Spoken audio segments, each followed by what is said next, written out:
Cela va faire 15 jours qu'ils sont en grève. À Strasbourg comme dans de nombreuses villes de France. Au total, l'enseigne Surcouf a décidé de supprimer 179 emplois. Des salariés qui ont tous refusé de signer un avenant à leur contrat. Cet avenant nous proposait une baisse énorme de notre salaire en fait, ce qu'on a refusé. On a bien travaillé pendant des années. Aux dernières augmentations annuelles qui ont eu l'année dernière, on m'a même dit que c'est bien, tu as bien travaillé, on te demande que de ça, tu mérites plus. Et 6 mois après, on me dit ah bah non, tu gagnes beaucoup trop, il faut qu'on te baisse ton salaire de 40 à 50% à peu près, en moyenne je dirais. Dans la capitale alsacienne, ils sont 22 sur 35 à suivre le mouvement. Cyril, par exemple, vendeur depuis un an, gagnait 2000 € net le mois dernier. S'il avait accepté l'avenant, il ne toucherait plus qu'un maximum de 1200 €. Alors depuis 2 semaines, c'est le piquet de grève devant le magasin pour informer les clients de la situation. C'est sûr, c'est pas facile, hein, c'est même plus difficile que de travailler.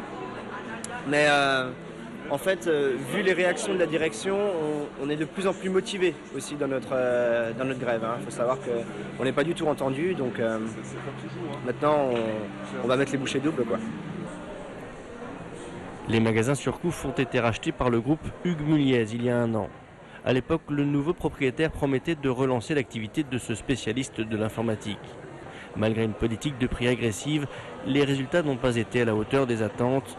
Aujourd'hui, c'est la douche froide pour les salariés. Alors on a dit qu'on avait tous des prêts, des logements à payer, etc.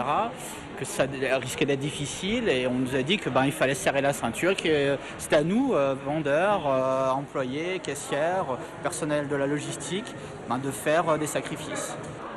C'est pas possible de rester dans ces conditions. On nous demande de faire plus, on ne veut pas nous payer, c'est pas normal. La direction parle de licenciement économique.